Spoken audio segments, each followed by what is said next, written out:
kwa gatatu 2006 aho yavukiye ni mu gihugu cya Kongo mu Minembwe mu gace ka Karingi. Ababyeyi be ise yitwa Mukuza Obedi, nyina yitwa Nyabakunda Nyamanyana. Amashuri yize primeri yayigiye mu gace kiwacu ka Minembwe ahitwa mu Karingi. Segonderi ayigira Inundu, yize 3e CO. Imirimo yakoze yafashije ababyeyi mu mirimo yose yo mu rugo, nko korora n'indi mirimo yose itandukanye abana bafasha ababyeyi babo. Rero izi ntambara zimaze kuba, nyakwigendera Gisubizo yatangiye umurimo wo kwigwanaho. Yawutangiye hari mu 2019.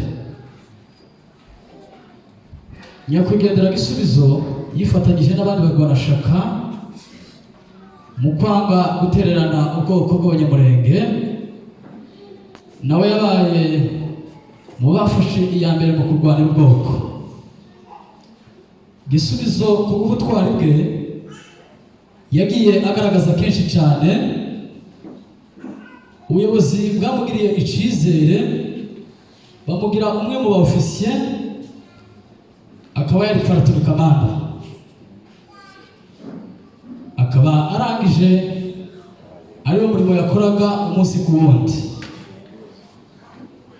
Reka tuvuge ubuzima bwa Kristo.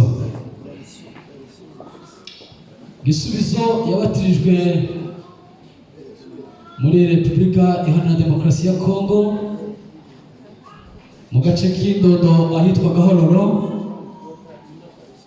hari mu 2024 mu itorero ryitwa Vivant. Gisubizo iyo yahabwaga igikorwa cyose cy'itorero, Gisubizo yaracitabiraga cyane cyane nko kubakira abatishoboye yarabikoze. Gisubizo yakoze imirimo mu itorero, yakundaga gukora amasuku cyane y'itorero.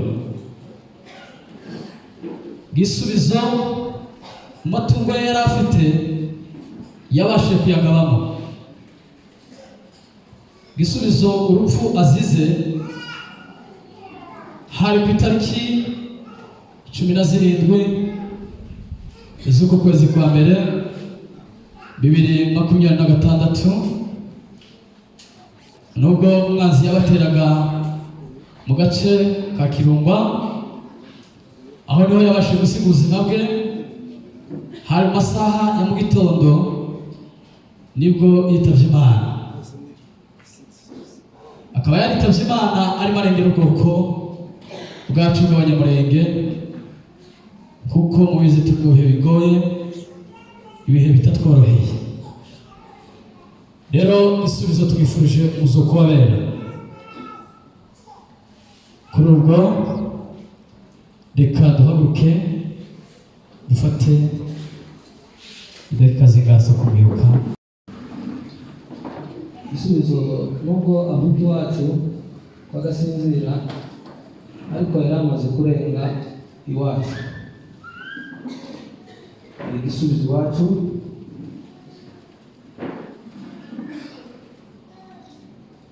ararenga, Gisubizo ku bwoko bwacu. Twereka kumushimira mu gihe yabaye.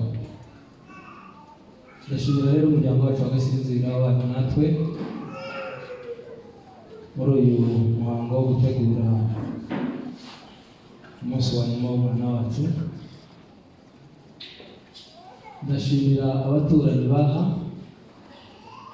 muri uyu muhana,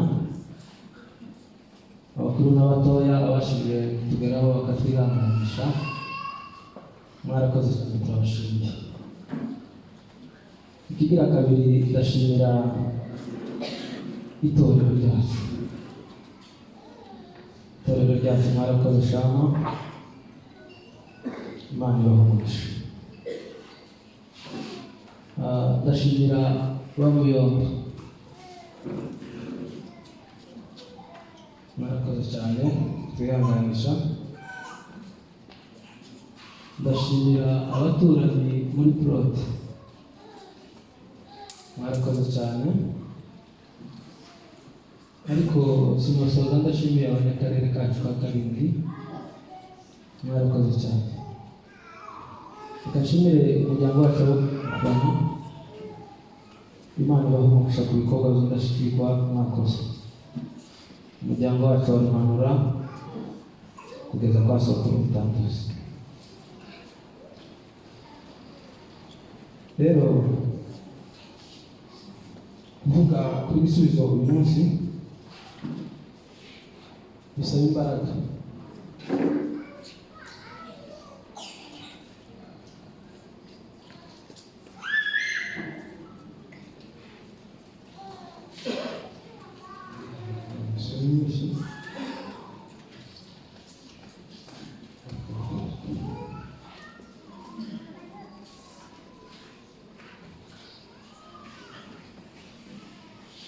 Gisubizo yari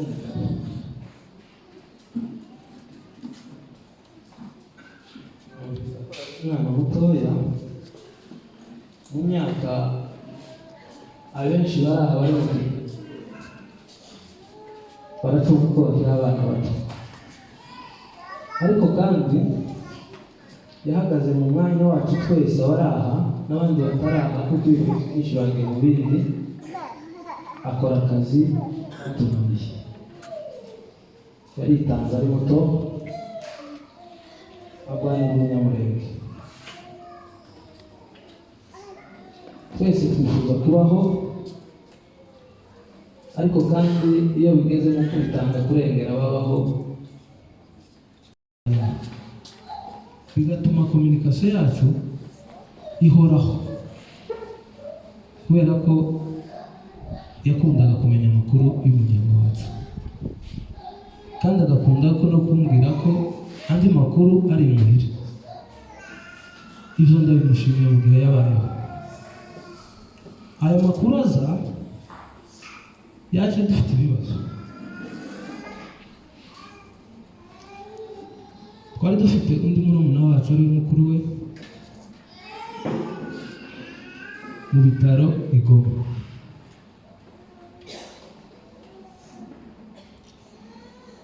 Noneho kubera ko twatatanye ahantu hatandukanye, za kugira ikibazo cy'uko abo bavandimwe bandi bari mu mpande zitandukanye tituri kumwe. Umwe n'umurwayi ari kuri Goma, n'abari mu rugo connection irakatika, umutima urahagarara. Ariko ndashima Imana ko ikomeje igakomeza abavandimwe bandi turi kumwe hano, igakomeza buri wese ushamikiye kuri Gisubizo. Gisubizo yari umugwaneza. Gisubizo yaradukundaga, duherukaga ari muto, ariko wumvaga tuganira nk'abantu baherukanye ejo bundi, kubera ukuntu yari umuntu uri shapu kandi wegera buri wese. Rero ndashima Imana ko abavandimwe bakomeye, haba abari aho ngaho, haba bari i Bukavu, i Burundi, i Muhira, haba bari aha. Ndashima Imana ko Imana yatanze ihumure mu muryango wacu. Data yarashaje,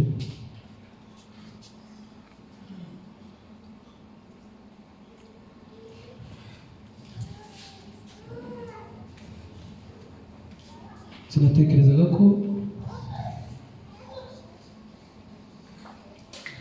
yatangira gushingura abantu ataramushingira.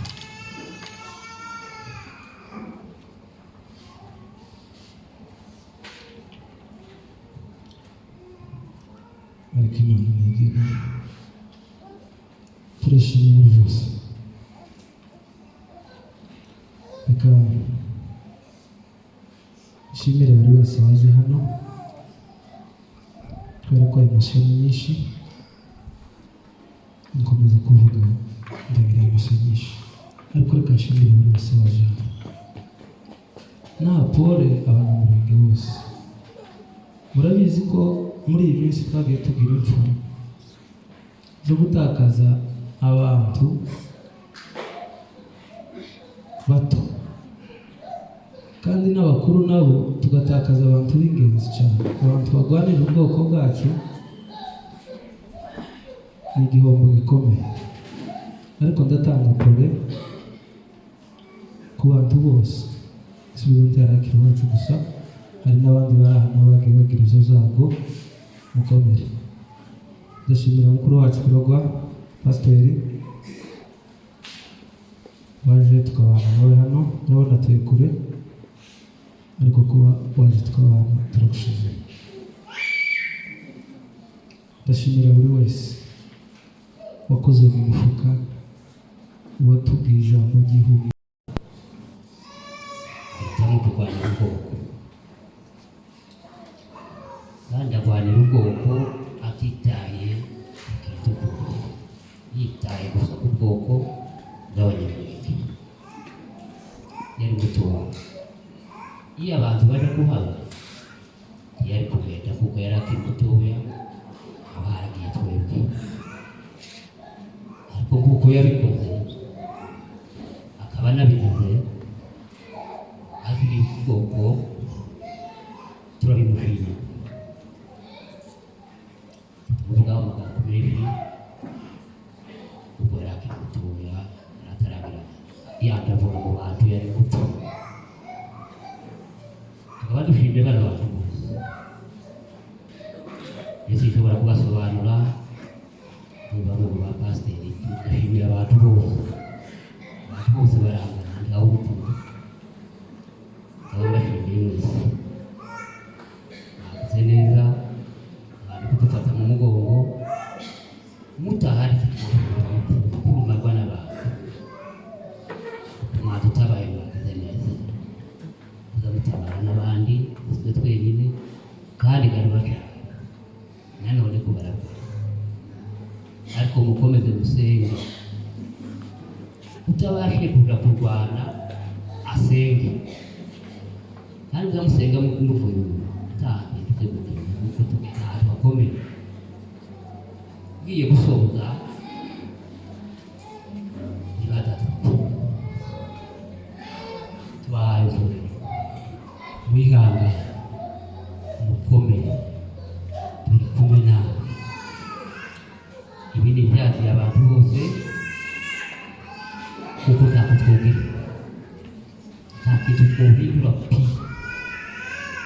Mwihangane mukomere, utumva n'ababyeyi bari mu birenge ko bakomeye, namwe mukomere. Tudakomeye tubura guhungabana. Dukomere twese, dufatane mu mugongo, dusurane, twitaneho. Ikiri mu kubabaza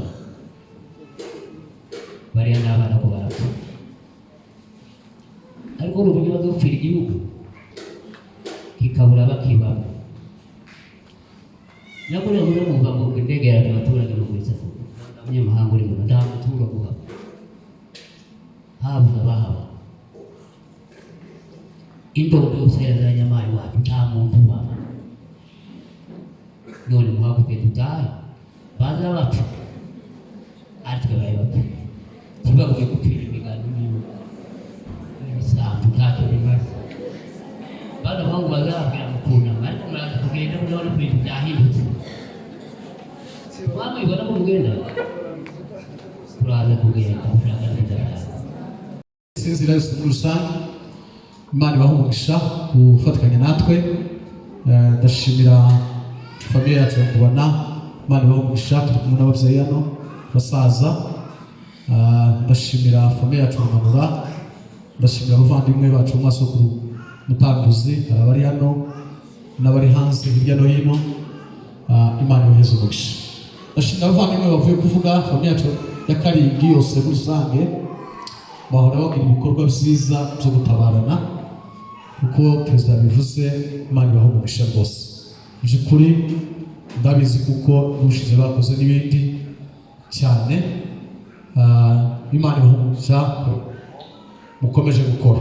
Ndashimira abanyamurenge bose muri rusange bari hano, mwagize neza cyane. Ibi ni ibisanzwe, tumaze gusa n'ababimenyereye, ariko dukomeze dukomere, twihangane. Turi mu kiriyo none, ejo tuzaba turi mu kindi, gutyo kuzageza Imana iduhaye igisubizo, twese tubashe kuba mu gihugu tunezerewe. Mwebwe muri hano, twebwe twabibaye i Goma kenshi, murabizi ko aho dutuye kuva muri 2013 kugeza ubu nyine twaciye mu bihe twe tutobasha kububwira, ariko Imana yadushoboje ku kintu kimwe, twarakomeye turihangana.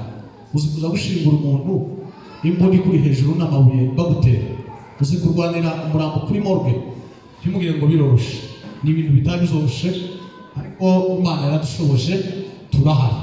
Uzi gusengerwa urusengero rwicayemo rurayemo, bwaje kwira nimugoroba ugasanga ni ikibanza gusa, ni ibintu bitoroshe, ariko ibyo byose Imana irakomeza, dukomeza kuhaba cyane.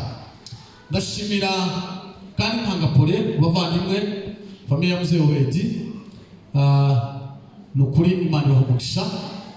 Moise n'abashiki be bari hano, Imana ikomeze kubihanganisha. Imana ishimwe kuko yaduhaye igisubizo, kandi Imana ishimwe kuko yamusubiranye.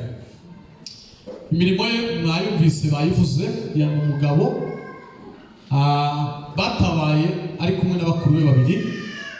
Mukuru umwe aza kurwara amaguru, cyashoboka aba mu rugo. Undi mukuru wakurikira ibya kabiri arakomereka wa munsi mu ntambara zo mu Mikeke. Ubu bavuga bari Goma, yarashwe intoki ziramugara ari ku bitaro. Uwo munsi amanuka yaciye ku Kirungwa, aramusanga, baravugana, bararamukanya, ndetse akomeza kumubwira ngo watekereje ugataha ukaje gushaka. Ariko arabwira ngo abirimo, barasezerana, aramanuka ariko ari inkomere ku bitaro, arazagera hari Goma. Ubu niwe twari dufite, turi dutekereza uburyo gukomeza kumuvuza, ariko asiga mugenzi we ari muzima. Nije duherukana nawe muri mwese cyangwa se wavandimwe muri 2024 twari kumwe mu Minembwe, yari avuye mu Rurambo, aje mu Kibali kuramukanya, nanje nari nivuye Goma. Turahura, turaganira, twicara ahantu, dufata umwanya uhagije. Twahoraga tuvugana kuri telefone buri kenshi, nkamuserereza dushaka wabaye umugabo kugira ngo ugire amagambo angana gutyo. Imana ko dusaba ngo ibibazo se tudushime. Turashimira Imana kuba kuri uyu munsi mukuru umwana wacu igisubizo wadusize.